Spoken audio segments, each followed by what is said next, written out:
Welcome to the SRS podcast. I'm your host, Aaron J. Babyar, and I'm the Director of Support Raising Solutions. Whether you are a new ministry worker or a veteran looking to increase your competence and confidence, Support Raising Solutions seeks to bless you in your quest to be a spiritually healthy, vision-driven, and fully funded Great Commission worker. My guests today, I actually have two. One is John Patton and one is Steve Shadrach. You probably have heard of at least one, if not both of them already. But gentlemen, you guys are just a joy and a pleasure to work with in regard to Support Raising Solutions, which of course is under the Center for Mission Mobilization. So first of all, let me just start by welcoming you. So welcome. Thank you. Thanks, Good to be Aaron. here. Good to be here. Glad you guys are here. Well, you know, a lot of people know a little bit about SRS, Support Raising Solutions, but it is a frequent question that comes up now and then is, how did you guys get started? Why are you doing this? And I'm able to quite honestly say, oh, this isn't me at all. I'm like the guy who came across the hot fudge sundae and got to throw some nuts or a cherry on the top, but I didn't actually create the dessert. I didn't actually get to create the entire thing. It's been a labor of love for a number of people for a number of years, and yet you guys are uniquely situated in that God brought you together early on, and you did a lot of the initial labor that brought about Support Raising Solutions and how it serves the kingdom of God today. So first of all, let me start with saying thank you. Appreciate the road that you guys kind of put down before me. It was kind of gravelly in places, but you know, you mostly did a good job. Our pleasure. But before we get going too far into, in fact, we're not even going to talk a lot about where SRS is now, but let me at least say this. Through our materials and our resources and things like that, we know that God is using SRS in a number of different places, not just in the U.S., but throughout the world. And John, tell us a little bit, what are just some of the basic metrics as far as where SRS is today at the time of recording? Yeah, so now we have the God Ask is being used all over the world. Got several translations going on now in Spanish and Chinese. And then the English language has been going strong for several years now. We've probably got over 6,000 to 8,000 people that use that book as their primary support raising resource every year. And the boot camp is continued to grow and multiply. As soon as we took it and allowed other ministries to lead this themselves, it's gone from around 800 people a year through the boot camp to now 2,500 to 3,000 a year that are going through that. Great. And Steve, I know that you're the author. You penned the God Ask, and I know that John and several others helped with different edits and encouragements along the way. But when you were writing that book, did you have any idea that it was going to take off and explode the way it has? Well, I really didn't, and really the God Ask is really just the original boot camp. Originally, it was me talking for 18 hours, if you can believe that, to the crowd. So I was tiring them out and myself along the way. But really just taking those notes and codifying it and creating a book that now they can read that and get all the goodies of the previous boot camp before they ever arrive at the new boot camp. So no, I had no idea it would take off, but I had lots of help. There were people that were editing, especially Todd Aaron, leader of the traveling team ministry over the years, has had a tremendous role in that particular book. But God has blessed it. We've sent some divine wind behind the God Ask. Yeah. Both of you have worn a number of different ministry hats, and we're going to go back into your history here in just a minute. But first of all, at the time of recording, and I realize things change over time, but at the time of recording, what's your current ministry role? John? Yeah, John Patton here, the Chief Operations Officer at the Center for Mission Mobilization. So that mainly just means I help make sure the ministry keeps running and keeps on going. So leading all the operations team, the headquarters, and several of our resource and publishing initiatives, including Support Raising Solutions. Great. Steve? Well, I guess my ministry life's kind of been divided into two parts. The first half, years and years, was starting and developing a campus ministry called Student Mobilization. And then we took all the principles that we were learning how to mobilize college students in America. Well, how do we mobilize the rest of the world? And so we started about 18 years ago, actually, the Center for Mission Mobilization. You can't seem to start ministries without the word mobilization in it. It's a real problem, you know. But that's what, and so I lead that ministry. Mhm. I'm about to pass it off to the next generation leader. I can start something, get it up and going and growing, but I need to turn it over to the next generation, or we might be in trouble. Well, I'm personally thankful that you turned over the boot camps to myself about 4 or 5 years ago, and I love facilitating those. And it's never lost on me that you really pioneered a lot of stuff that I am blessed to step into, and you're the one that paved the way. So Appreciate that. yeah, I appreciate you. Well, let's back up a little bit, because we have found ourselves in a place where God has blessed us with some influence in the kingdom that we don't take lightly. We approach it with a great deal of humility. I don't think any of us would say that we're the experts on support raising. It's something that we've all been exposed to quite a bit. We've all been able to help lead and train and facilitate learning with thousands of ministry leaders. But its humble beginnings, so to speak, goes back many, many years. And that's part of what I wanted to ask about today. And so I know that there was some intersection between you two and your relationship. So take us back. Where did you guys meet, and what was going on that kind of got you started before you got to the point where support raising solutions became a thing? Well, I got started was with student mobilization, the college ministry that Steve had started. I was getting more involved in that, and God was using that to really transform my life and my spiritual trajectory. And I was doing an internship there with the STUMO headquarters, and they asked if I'd be willing to help out the founder who was starting up something new.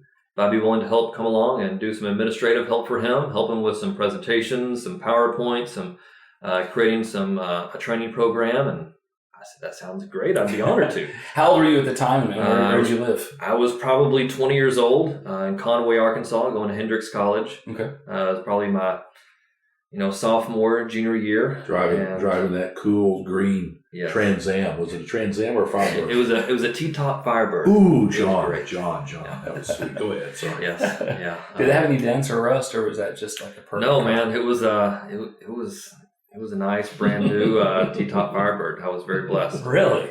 What year is this? But 1996. Ooh-wee. But, you're hot stuff. I had to raise support as a college intern, because if you have a sports car at the age of 16, you have a high insurance bill. Oh. So my monthly insurance premium back in 1996 was over $300 a month. Oh, goodness gracious. So I remember what I raised support first at STUMO was $800 a month for my internship. Well, 300 of that went to the insurance. Okay, so that's how you guys initially started connecting, and so someone pitched you on the idea of basically doing admin work and hanging out with Steve Shadrach, huh? Yeah, I found I could have my cake and eat it too. I love business, I love marketing, I love sales, I love completing projects and things and helping make things happen from out of nothing. And Shad was a visionary that was doing a lot of amazing things, and at that opportunity to help him launch and grow this new ministry and this new training program, it was a dream come true. And I think God has really put us together to help complement each other. And it's been a great fit ever since. Parenthetically, I sat down with one of our mutual friends named Charlie recently, and he was telling me how he knew you at that same age. And he was like, I never met anyone at 19 who was running 4 different businesses already. So it was already in your blood to be kind of a COO type administrator, organizer, thinking about everything going on underneath the hood, so to speak. Guys, the early days of the boot camps, we'll probably get to in a little bit, but I was 20 years old calling up executive directors of ministries all across the country. That's right. And Shad would give me a phone number and a name. He said, just don't tell them how old you are. That's right. Just give them a call and tell them, we've got the support raising training. And so for the first 2 years, nobody knew of the boot camp. Nobody knew of really Steve Shadrach outside of the campus ministry world. He was very well known through there, and some in the missions, but we were using those early contacts to really just pave the way of this new support raising training, which was neutral, because at that point, really only about only about 2 ministries that we know of was doing substantial support raising training: Campus Crusade and the Navigators. That's right. And everybody else was struggling. There was Bill Dillon had a great book out there, People Raising. Soon after that, Scott Morton wrote another one, Funding Your Ministry. Betty Barnett had one. Yeah. But other than the books, and there really wasn't a whole lot out there for the majority of the ministries, both college ministries and mission agencies. And so it started to pick up of this idea of doing a neutral support raising training in different states every month. And that's a key word in there too, is training, because the resources of the different various books that were available, and of course the scripture, those are fantastic things that people can do with personal study and reflection and even some application. But training is a little bit of a different animal. And there's not a lot out there. There hasn't been a lot out there regarding that. And so early on, you guys decided we want to offer a training module. Is that right? Well, we fell into it divinely, I think. I had been training our STUMO, Student Mobilization Campus Ministry staff, probably for 15 years. Not that it was incredibly organized, but I remember training them how to raise their support and trying to model it myself. So about the year 2000, I think, we had moved to Conway, Arkansas, and I built a friendship with the Chi Alpha campus director there. Okay. And the whole state of Arkansas, Chi Alpha had kind of been being supported by some wealthy donor. Okay. Well, something happened to his business, and all of a sudden he couldn't give anymore, and now 30 staff or so were scrambling. And so this Chi Alpha director came to me and said, would you be willing to train all of our Chi Alpha staff how to raise their support? Well, I, of course, went to John first. John, what should we do? And so the two of us get her done. But the two of us put together a notebook and training, and so we had to, for the very first time, we were forced to codify everything and really make it organized and official and presentable. So there was a Marriott conference room in Little Rock, Arkansas, I think sometime in the year 2000 there, that all the Chi Alpha staff came together, and I think they probably read Scott Morton's book in advance, Funding Your Ministry, and then for 2 days, we trained them. And I mean to tell you, they met such an incredible felt need and real need for them. It was amazing. And then Chi Alpha. What year was that, by the way? I think about 2000. Yeah, 2000. Okay. But then Chi Alpha, they benefited from so much, I guess, that they said, will you come that summer and train all of our new staff? Oh. And so for 2 or 3 summers there, we trained all the new Chi Alpha and a lot of the veteran Chi Alpha staff. But that kind of launched us. Okay. When we realized we've got a tool here that really meets tremendous needs in people's lives. But it started with Chi Alpha, and then we started getting invitations from other groups.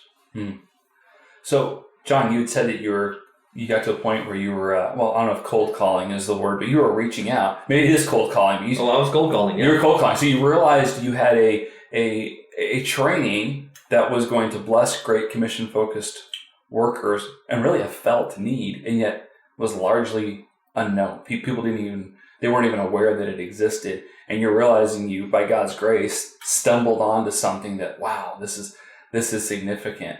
So how did you get people to show up when it was just, some random person calling them? Was it that big of a felt need that they were happy to hear from you, or how did that pull together? Well, a lot of these ministries, they're having staff come on maybe 1, 2, 5, 10 people at a time each year. And so they're trying to do their new staff trainings and their support raising training with that. And a lot of people were just they were fumbling along. And a great question I would ask is, how long is your new staff orientation? It'd tell me maybe 2, 3, 4, 5 days. Okay. And then how long do you spend training your staff how to raise support? It'd say 2, 3, 4 hours. Yeah. And then it's like, well. Or we just gave them a book. What are you talking about training, right? Yeah. And so I think once we kind of expose that weakness of really asking the follow-up question, well, can your staff really be a part of your ministry long-term if they don't raise their full support? Like, well, no, you have to raise your support to be able to work for the ministry. We don't just offer salaries. It's like, well, if that's such an integral part of your ministry, then do you think you would be willing to experiment with, an actual training course for this. Right. And send us to. They would join up other missionaries, other campus ministry leaders, and experiment with this 2-day course. And we had enough people that said that, yeah, I think that would be great. Right. I think we could use some assistance in that, especially as we were, we had the background with STUMO and with Chi Alpha of saying that, our average support raising time is, 2, 3, 4 months, maybe 5 months. Right. And the majority of the ministries we're talking to, their average is 18 months to 3 years. Yeah. Quite a yes. And so I think they were willing to give us a chance because they didn't have anything better. And Steve, at this point, you were essentially standing in front of an audience, if you will, and talking. But you did develop like a notebook, and I did go through one of these earlier boot camps. We had lots of fill in the blanks. Yeah, lots of fill in the blanks. Those were critical. But you began realizing, wow, this meeting of felt need. Tell me about the next few years as you started getting going, because I'm sure it wasn't right away. Boom, you had one every single month. I mean, it probably took some time to build, right? I think we started off working with individual ministries like Chi Alpha and others that wanted a boot camp for their people. Okay. But at some point, I'm not sure which year it would have been, John, that we started offering just open boot camps for any Christian worker, Great Commission ministry that wanted to send their staff there. Right. In the early years, we were, probably averaging, 30 to 40 in our boot camps, but we would do them every month. Okay. And we would we'd have to have a host. So you'd get a group of a ministry that would host it in their location, right. And they had to have 10 or 20 or some number there as a core. Yeah, they had to kind of guarantee it was worth your time to go there, right? And so we would come and bring all the materials and set up and everything. And I remember it was kind of in a big horseshoe, and I would stand in the middle. Mm-hmm. And for 2 days, 18 hours of training, we would go through this notebook. And, we'd watch videos and have some role playing and things. Right. But, yeah, it was the worst adult, learning model or technique you could possibly think of, just pure lecture. And it was wearing me out month to month, a different city every month. But it was good, I got to tell you. For 14 years, it was really kind of the best thing out there. Oh, yeah. Not that we were trying to compete, but no. It's easy to be the best when you're the only. and we were neutral too.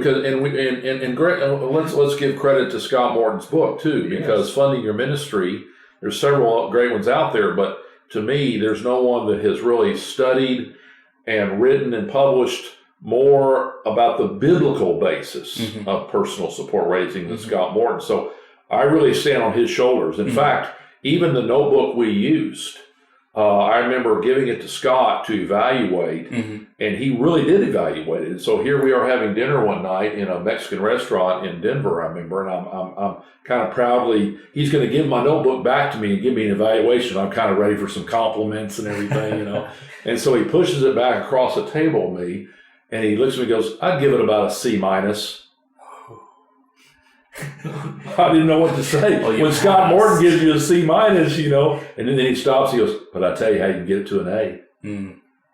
Whoa, I was all ears then. Yeah. And so really he guided me and developed me. You might have heard us mention or refer to SRS Foundations, which is essentially the online preparation for SRS boot camps. It's a tool for leaders within organizations to use in a couple of different ways. For new staff training, as the online training component, which is combined with your own organizational live in-house training, or it can be used as a refresher training for your veteran staff. In order to have access to SRS Foundations, you do need to be an SRS Network member. Early on, before I went out and started to train others, I wanted to make sure that I kind of got the best of the best. So I went for 4 days to go through Scott Morton and the Navigator training area, the headquarters there. That was fantastic. But then I also went down to Daytona where Crusade was holding their quarterly. And so there were, I think, 87 crew staff there that were going through this training. And Ellis Goldstein was directing everything. And so I went through their excellent training. And so I built a friendship with Scott Morton with the Navs, Ellis Goldstein with crew. And they really, over the years, became my mentors as we were developing these materials and trainings and all. I think that's where we got the first, I guess, it's that, what is it, just keys of discipleship, of leadership. I'll do, you watch, you do, I watch, we do together. I think that's where they really exemplified that with crew and navigators with their training, because you're doing the Bible studies together, you're writing your phone scripts together, you're making your phone calls, which is one of the scariest things at boot camps, that many organizations say, hey, can we skip out on that? Do we have to make actual phone calls for actual supporters to set up real appointments? And oh, yes. Oh, yeah. Well, that's what Crew and Navigators was doing forever. And talking to the international crew director, who trains people all over the world in their support raising, they do the exact same thing. Yes. Doesn't matter if they're in Ethiopia, Indonesia, China, Peru. He's sitting down one-on-one with a guy or with a lady that's saying, hey, we're going to call up some of your people, and we're going to call up some of my people, and we're going to have these phone calls and ask them to have an appointment, have a face-to-face appointment. So I intersected with a lot of this in 2004, about 2000. Actually, I backed that up just a little bit. 2002 is when my daughter was born, and soon after, moved down to Arkansas, and God had made it clear He had something for me, something else in the future, but I temporarily was going to be involved in church planting. Well, I didn't know what that meant, to temporarily church plant. That didn't make sense to me, but there was a clear leading, and this isn't so much about my story, but what was interesting is part of what I agreed upon with the church is that I would raise half of my support, because I told them, I feel like God's calling me to something different with working with ministry leaders someday. I don't feel like I can stay with this church long term. And so they said, well, we'll give you half your salary, but you have to raise the other half of your salary. Well, I went on to fail terribly at raising my support for a few years, even though God was affirming my heart and passion and desire to work with ministry leaders long term. So I came out of that church plant, and you better believe one of the very first things I did is I went through an SRS boot camp, because I was desperate, because my family was having a hard time eating on half a salary, and now I was going to a quote-unquote totally support salary. So I had to have help. So it was in the midst of that, Steve, that's the first time I met you, and John, I'm just assuming you were in the room. I don't know if you were or not. It was a long time ago. There in India, who knows? But that's when I went through the U-shaped style tables, and that was back when the notebook had a whole camouflage motif, and I think you might have even had a helmet on. You might have had on an army helmet at one point. We took the boot camp literally. Yeah, we did. But that's when I got some of the training, and by God's grace, did get fully funded. But it was a number of years later before our paths crossed again. And let's talk about that meantime. So you got this thing going, it was rolling forward, but at some point you guys began to realize, man, we want to move from addition into multiplication when it comes to support raising. This is a felt need globally. And it's not about selling a product, but we do need to refine and enhance and redevelop our training product and other resources. What led you to all that, or what happened next? Because I still wasn't quite in the fold yet for that part. It took us a long time to get there. I mean, for, I guess, 14 years, we just continued to plow forward with a boot camp every single month. It continued to grow. The size continued to grow. The frequency, the different ministries that were getting involved continued to grow. But most of our focus was focused on mission mobilization. So we were doing that through, our parent ministry with the Center for Mission Mobilization and others. We were really trying to figure out how can we raise up more and more missionaries to go to the unreached. And so mission mobilization was really kind of our primary focus in ministry. Mm-hmm. And they always wondered how support raising fit into that. But what do you say, Steve? If the greatest need is laborers? Well, the greatest obstacle many times to raise up and send those laborers to the unreached is how are they going to get funded. Mm-hmm.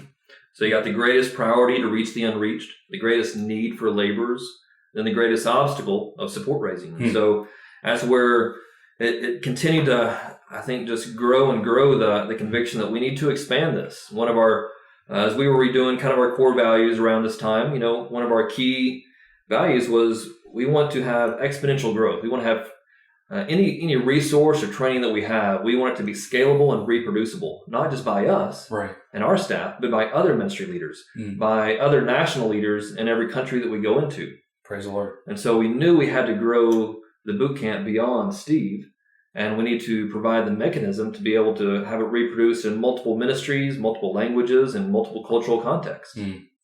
So at some point you guys got really serious about the God Ask book, moving from being an idea to something that actually happened.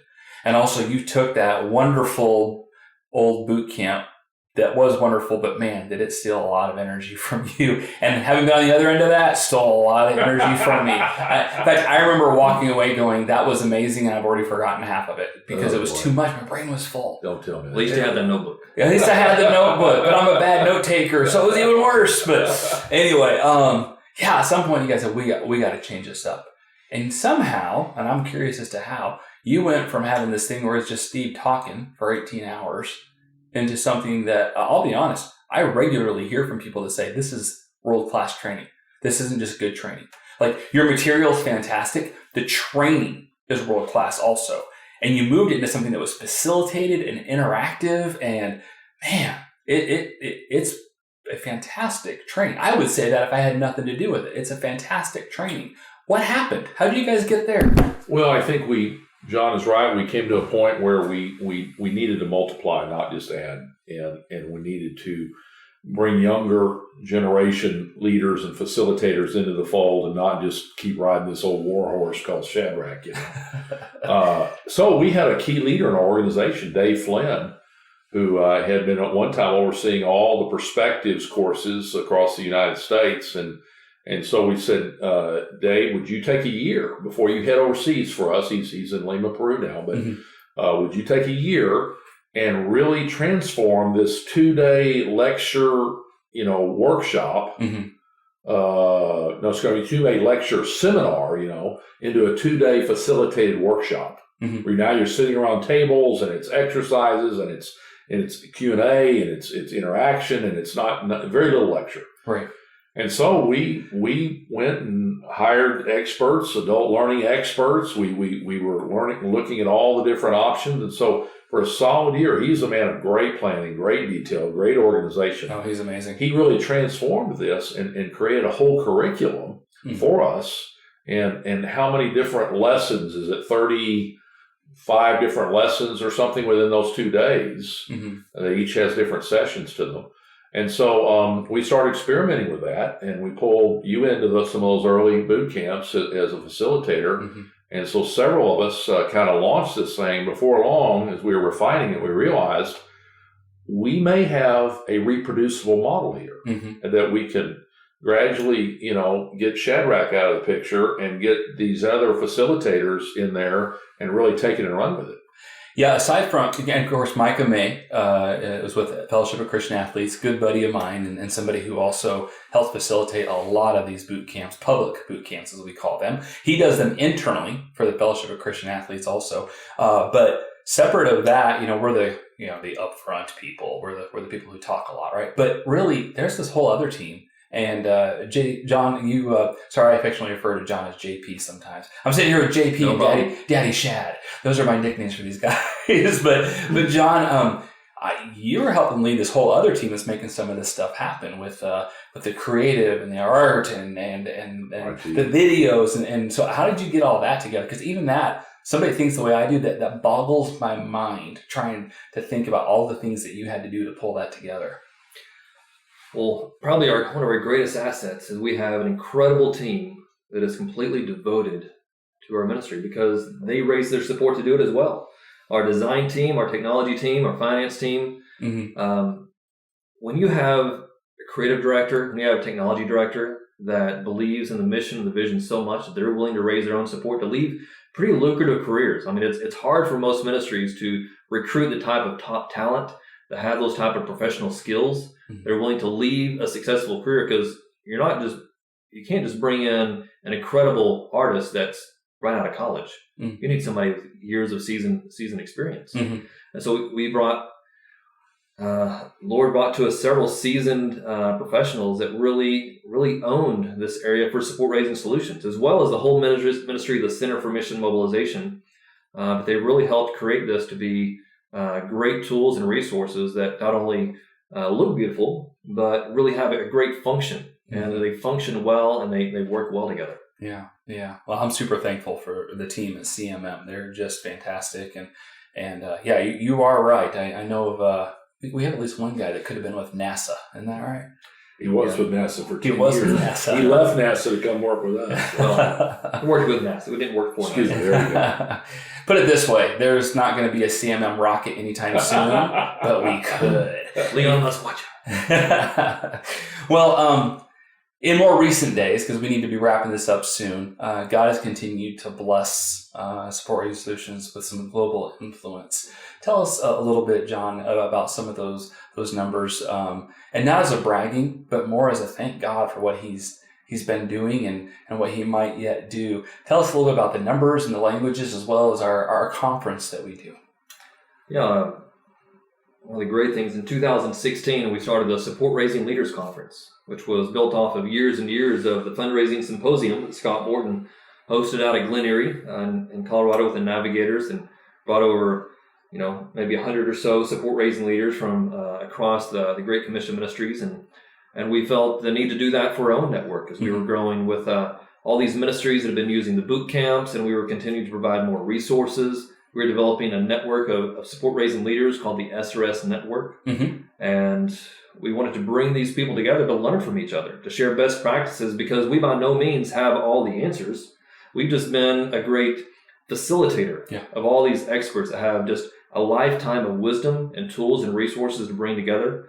I mean, so much of the boot camp is really just bringing together what other giants ahead of us have put down before. And so we really see it as our role with SRS, not to, come up with the best ideas. It's to really find and research and then kind of promulgate to push out all these best practices that are happening around the world. Now, I know we're going to have another conference coming up at the time we're recording. The next one is scheduled for October of 19 in Arizona. Of course, by the time some people listen to this, it's going to be after that date. But yeah, we had the first one in Tulsa, Oklahoma in 2016. Right. About 180 leaders there, about 80 different ministries represented. And then the next one in Orlando in 2018. Had over 300 ministry leaders there from over 100 different organizations. I believe like 20 different countries. Yeah. And so we're just asking God to continue to bring the right people together. So this next one in 2019, hopefully have even more support raising leaders from all around the world join us. Well, I was just going to say, tell us, Steve, a little bit about those pillars that you're trying to focus on when we do that conference. I think early on we realized if we had to have one statement that described what we were really trying to do as SRS, what is God's calling for us? We want to flood the nations with Great Commission workers who are spiritually healthy, vision-driven, and fully funded. That could be our purpose statement, our vision, our purpose, our passion, whatever you want to call it. Yeah. But those three qualities of those Great Commission workers, spiritually healthy, vision-driven, fully funded. And so as we develop this conference, I think we're trying to have it every 18 months in a different part of the country, trying to get as many Great Commission leaders. It's not training them how to raise support, but it's for four groups really: the executives, ministry leaders, and then support trainers and coaches. Those are the four groups we're going after at this conference each time. But then there's these four pillars that we're trying to help them really develop a healthy support raising organization. And it's how do we help them develop a healthy culture in support raising? What is the right infrastructure, all the personnel and policies and things like that? What's the best support training that we can help them to develop? And finally, the ongoing coaching, multiplying good coaching. So those four pillars, we think if you can develop those, really make a healthy organization. John, tell us a little bit about some of the languages and stuff that SRS is now a part of, and what's at the time of recording, at least, what's been done and what's on the docket. Yeah, the reason why the CMM and then with that the SRS has made the switch for international is, the majority of Christians in the world no longer live in the West. It's 80% of the world's evangelical believers live in Africa, Asia, and Latin America, with China being the largest evangelical Christian country. But yet, the statistics and the research still show is that 80% of the missionaries still come from the Western countries, predominantly the United States.